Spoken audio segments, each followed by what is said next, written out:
Okay, everybody, welcome to our next class on globalization. And today we're actually going to step back a little bit and talk about linguistic anthropology, the last of the four subdisciplines of anthropology.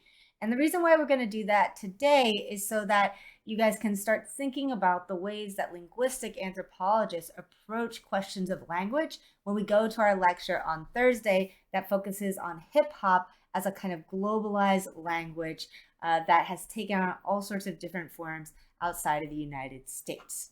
But before we get into our topic for today, I want to take a couple of seconds here to talk a little bit about the fourth writing commentary.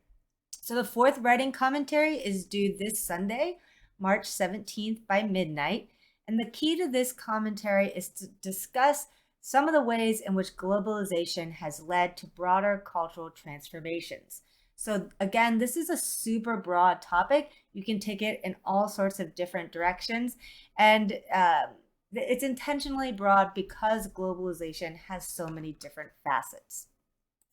So the big key here in terms of how do you narrow down this topic will be one, to decide which aspects of globalization you specifically want to talk about. I really recommend just picking one, whether that be economic, political, travel, language, culture, tourism, etc. Pick one of those topics and then provide two specific examples, 2 to 3 specific examples or case studies that demonstrate how globalization has been impacting this particular facet of the world that you want to discuss. So in class, if you're in class with us, we'll take about 10 minutes or so for you guys to brainstorm as me and Jennifer walk around the class and provide some feedback on any thesis statements or outlines that you guys have. If you're watching this online, then we'll just dive right into today's lecture. So, like I said, today is going to be about this broad introduction to linguistic anthropology. Language is one of the most rule-bound aspects of human culture, but it's also one of the least obvious aspects of culture. Furthermore, while language is structured, it is one of the most dynamic aspects of humanity because it can change so rapidly. A core question lies at the heart of anthropology's interest in language. And that question is, how do the ways people talk reflect cultural similarities, differences, and social positions? So this is going to kind of be the structuring question that we'll use throughout today's class to kind of go point by point. So embedded within this larger question are three kind of big issues which we'll touch on today. Where does language come from? Do people speaking different languages experience reality differently? And how does language relate to social power and inequality? So in terms of some really basic stuff, right? A language is a system of communication consisting of sounds, words, and grammar. This is a technical definition of what language is. This simple definition emphasizes three kind of key features. Language consists of sounds organized into words according to some sort of grammar. Language is used to communicate, and language is systematic, meaning that there are clear rules that dictate how a language works. But where does language come from? Well, we can answer this question in two ways. One is evolutionary, having to do with biological heritage. The other is historical and related to how languages have developed over time. So from an evolutionary perspective, the fact that humans are able to make sounds in an infinite variety of ways and put them into meaningful sequences makes us really distinct from non-human animals. Most animals can't talk because they don't have a larynx, so they don't have the basic anatomy to even produce the sorts of sounds that we would associate with language. But animals do use sounds, gestures, and body movements to communicate. Linguistic anthropologists refer to these sounds and movements as call systems rather than language. So, call systems are pattern forms of communication that express meaning. Many of us with pets, like me, I have a dog, have observed that our pets respond to things we say in regular ways so that it often seems like they understand what we're saying. Although dogs and cats can't make normal English sounds, we might think that they understand simple English. So, based on what you know so far, how would you respond to a friend who claims that his or her dog understands English? I don't know about you guys, but I always think that my dog understands the words that I'm saying in a much more precise way than they probably do. So there's four main reasons why animal call systems aren't considered language. Animal call systems are limited in what and how much they can communicate. Calls are mainly about emotions or bits of information about what is currently happening in the environment. Language has few limits in terms of the content it can transmit. Call systems are also stimuli dependent, which means that an animal can only communicate in response to a real world stimulus. Animal calls are responses to visible triggers in the environment. In contrast, humans can talk about things that are not visible, including things in the future or past. Among animals, each call is distinct, and these calls are never combined to produce a call with a different meaning. In contrast, the sounds in any language can be combined in limitless ways to produce new words and meanings. Another big reason why calls aren't language is that animal call systems tend to be nearly the same within a species, with only minor differences between call systems used in widely separate regions where that species lives. In contrast, different members of the human species speak between 5,000 and 6,000 languages, each with its own complex patterns. Ultimately, humans are evolutionarily distinct from other animals in that we develop not just the biological capacity to speak through a larynx, but the brain capacity to combine sounds to create infinite symbolic meanings. So that's the evolutionary side of things. Let's talk a little bit about the historical perspective. So historical linguistics focuses on how and where the language people speak today came from. This approach emerged in the 18th century and was called philology. Philology is defined as the comparative study of ancient texts and documents. Philologists, like the German scholar Jacob Grimm of the classic Grimm's fairy tales, observed that there were regular pattern differences from one European language to another. To explain these patterns, he hypothesized that English, German, Latin, Greek, Slavic, and Sanskrit all came from a common ancestor. As speakers of these languages became isolated from one another geographically, the consonants in the original language shifted one way in Sanskrit, another way in Greek and Slavic, and in a different direction in German and English, and still yet another way in Latin-based languages like French, Spanish, and Italian. Contemporary linguists call Grimm's approach a genetic approach to language because it explored how modern languages derive from or were inherited from an ancestral language. To figure out the common ancestry of a word, linguists identify what's called cognates. So cognates are words in two languages that may sound different today, but would have changed systematically from the same word over time. So can you guys think of any cognates that you might know in English or any other language that you guys are aware of? If you do, if you're watching this live, we're going to talk about it in class. So as speakers became isolated from one another from geographic, political, and cultural reasons, consonants, vowels, and pronunciation diverged until they were speaking mutually unintelligible languages. For example, German, Dutch, and English all have the same Proto-Germanic root language, but these languages are not mutually intelligible without further study.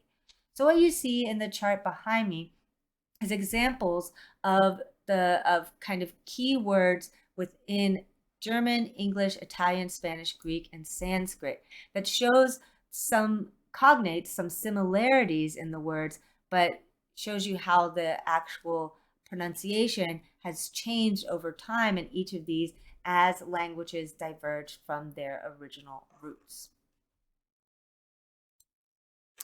Language also changed by being in contact with other languages. So on the one hand, languages change because of isolation, but they also change because of contact. Such change takes place where people routinely speak more than one language. Evidence of this process can be seen in the use of the trilled R sound in Europe. In southern parts of Western Europe, the trilled R is typical. But as you move north into France and Germany, the R sound is actually flapped instead of rolled. So you can see how a certain pronunciation, even though the word might look the same, changes based on different dialect styles that emerge over time in particular regions. So next I want to talk a little bit about this question about, do people speaking different languages experience reality differently? So most Americans generally assume that the world is what it is. But as we've seen over the course of this semester, our culture predisposes us to presume some features of the world, while other cultures lead them to assume something different. For many decades, anthropologists have debated whether the language we speak shapes our perceptions of the world. According to linguist Edward Sapir, the answer to this question is absolutely yes. So in the 1920s, Edward Sapir was really one of the first kind of formally trained linguistic anthropologists to think about these questions. And he argued that the grammar of a language inclines its speakers to think about the world in certain ways. According to Sapir, understanding a culture's language will help you understand the social reality of that culture. This is what we might call linguistic relativity. The idea that people speaking different languages perceive or interpret the world differently because of differences in their language. Sapir's student, Benjamin Lee Whorf, expanded his work by studying the language of Hopi people here in Arizona. Whorf found that Hopi language lacked tenses like those we have in English. Instead, Hopi people used distinctions not expressed grammatically in European languages. Whorf referred to these different categories as assertion categories. Assertion categories include statements that report some fact, for example, a declaration of an expectation or a statement of some general truth. And these categories do not overlap. So when translating these Hopi concepts into English tenses, however, Whorf found that the structure of Hopi language suggests different ideas surrounding time than expressed in English notions of past, present, and future. Instead, he linked these grammatical categories of past, present, and future to Hopi preparing activities surrounding specific rituals and ceremonies.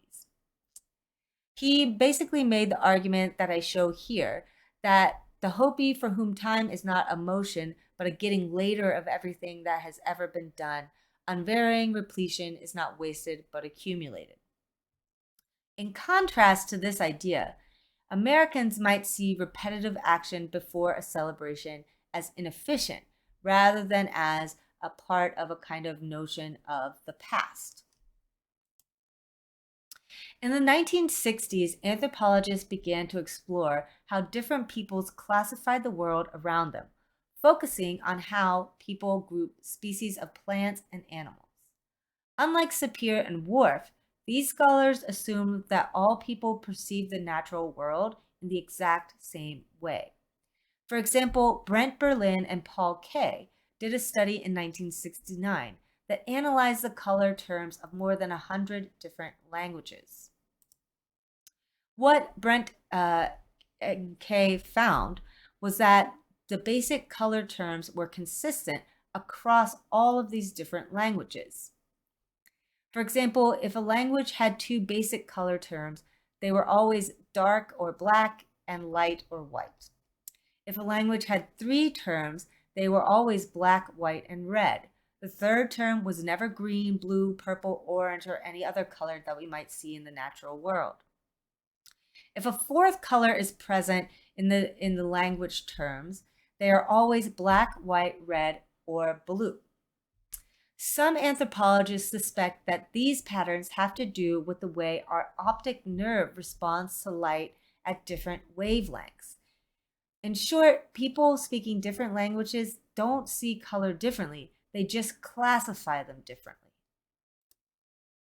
By the late 1960s, most anthropologists had dismissed the Sapir-Whorf hypothesis, and they argued that we have no way of knowing for sure what cognitive processes are involved when we distinguish different sets of pronouns or have no English-style tenses. Today, anthros agree that the language habits of a community lead people to think about the world in certain ways and not others. In other words, some ways of thinking are guided and encouraged by the language we use, while others are not. Over time, suggested ways of thinking would shift as new words or ways of thinking replace others. So here's a critical question for the class. What types of words or phrases do you use that are different from previous generations? And how do you see those words maybe being interpreted differently by your parents? Basically, how do you think differently than previous generations, and how might this be reflected in the words that you use? All right, so the last section of our class will be focused on how does language relate to social power and inequality. Anthropologists have established that language use influences the cultural context and social relationships of its speakers. Recently, they have become particularly interested in issues of power and inequality when it comes to language, specifically how language can become an instrument of control or domination. The concept of language ideology refers to the ideas people have about the superiority of one dialect or language over others.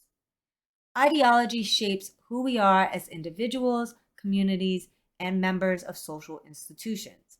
Because we believe these ideologies are true, they also shape our social relationships.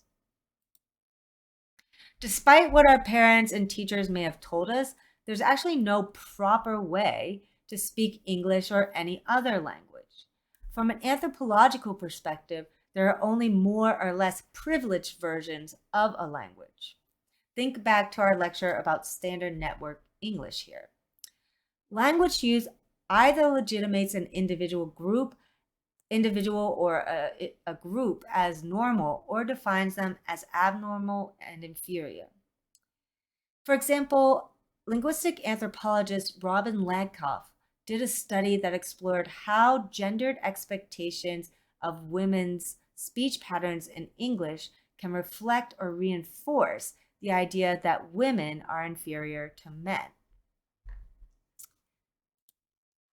Ladkoff described how, quote-unquote, talking like a lady involved the expectation that a woman's speech pattern should include such things as tag questions, intensifiers, hedging language, hesitations, and repetition of expressions. Ladkoff argued that social effects of speaking in these ways can marginalize women's voices in contexts like a courtroom or workplace, where speaking like this implies uncertainty and undermines their credibility and trustworthiness.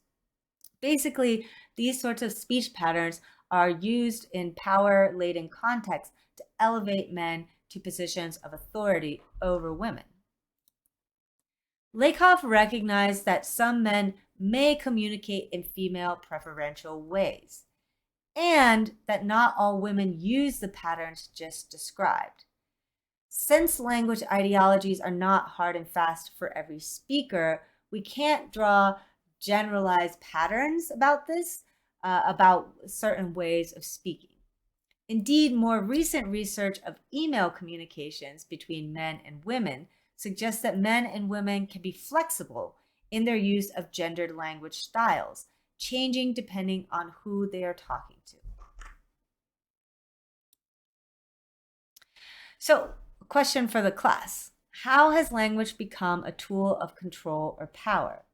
For example, the way professors speak to students.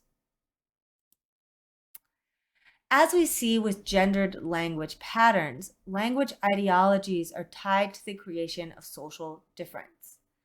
Also closely tied to this kind of creation and maintenance of social status. It's also tied to the creation and maintenance of social status. To do so, let's turn quickly to a case study of language in Java. So, Indonesian people living on the island of Java have an extremely hierarchical society. Politeness in this context is linked to social position and is deeply embedded in Javanese language.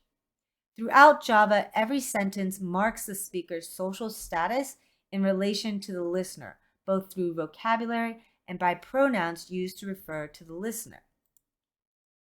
Most verbs in Javanese have three different forms representing lower, intermediate, and polite registers.